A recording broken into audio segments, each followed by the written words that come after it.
డిఎస్సిలో ఇంపార్టెంట్ అయిన టాపిక్ ఒకటి పిఐఈ పర్స్పెక్టివ్ ఎడ్యుకేషన్. అందులో ఫస్ట్ టాపిక్ విద్య అని ఉంటుంది. విద్య యొక్క నిర్వచనాలు, విద్యా దృక్పథాలు అవి ఉంటుంది. దాంట్లో ఎడ్యుకేషన్ అనేది ఎడ్యుకేర్, ఎడ్యుసేర్ అనే రెండు లాటిన్ పదాల నుంచి వచ్చినది. ఈ ఎడ్యుకేషన్ అనేది ఎడ్యుకేర్, ఎడ్యుసేర్ అనే రెండు లాటిన్ పదాల నుంచి వచ్చినది. ఎడ్యుకేర్ అనగా అర్థము శిశువుని అభివృద్ధి పరచడము. ఎడ్యుకేర్ అనగా అర్థం శిశువుని అభివృద్ధి పరచడము లేదా అభివృద్ధి చేయటము. ఎడ్యుసేర్ అనగా శిశువుకు దారి చూపటము.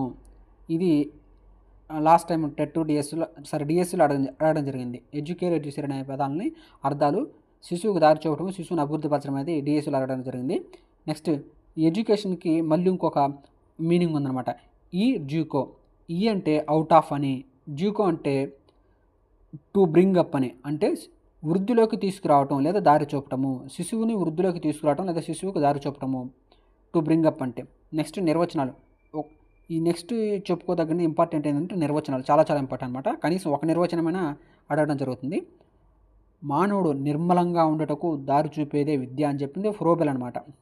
ఫ్రోబెల్ ఏం చెప్పాడంటే మానవుడు అనేవాడు నిర్మలంగా ఉండుటకు దారి చూపేది విద్య అని చెప్పాడు. విద్య గురించి ఏం చెప్పాడు?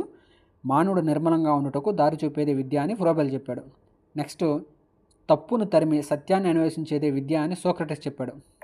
తప్పును తరిమి సత్యాన్ని అన్వేషించేదే విద్య అని సోక్రటీస్ చెప్పాడు. నెక్స్ట్ సంపూర్ణ మానవ వికాసమే విద్య అని కొమ్యూనియస్ చెప్పాడు. సంపూర్ణ మానవ వికాసమే విద్య అని కొమ్యూనియస్ చెప్పాడు. నెక్స్ట్ ఇది మాత్రం చాలా ఇంపార్టెంట్ సార్. ఇది ఒకసారి డిఎస్సిలో కూడా అడగడం జరిగింది. విద్య అంటే జీవించడానికి తయారు చేయటం కాదు, జీవితమే విద్య అని జాన్ డూయి అంటాడు. జాన్ డూయి జీవించడానికి తయారు చేయటం కాదు, జీవితమే విద్య అని అంటాడు జాన్ డూయి. నెక్స్ట్ వ్యక్తిలో ఆలోచన శక్తిని పెంపొందించడమే విద్య అని డెకార్టే అంటాడు. డెకార్టే ఏం చెప్తాడంటే ఆలోచన శక్తిని పెంపొందించడమే విద్య అని చెప్తాడు డెకార్టే. నెక్స్ట్ సంతోషాన్ని, బాధని సరిసమానంగా పొందగల సామర్థ్యాన్ని కలిగించేది విద్య అని ఫ్లోటో అంటాడు. ఫ్లోటో ఏం చేస్తాడంటే సంతోషాన్ని, బాధని రెండింటిని కూడా సమానంగా పొందగల సామర్థ్యాన్ని కలిగించేది విద్య అని ఫ్లోటో చెప్తాడు. నెక్స్ట్ మనసును నియంత్రించేది విద్య అని ఎమర్సన్ చెప్తాడు. మనసును నియంత్రించేది విద్య అని ఎమర్సన్ చెప్పాడు. పరిణతి చెందినవారు పరిణతి చెందని వారిపై ప్రభావం చూపేదే విద్య అని రెడిన్ చెప్తాడు.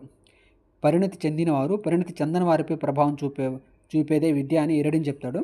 రాజకీయంగా, ఆర్థికంగా, సాంస్కృతికంగా అణచివేసే సమాజ నిర్మితిలో అణగారిన వ్యక్తులను పెంపొందింపజేసేది విద్య అని పాలో ఫ్రైరే చెప్పాడు. నెక్స్ట్ వర్తమానం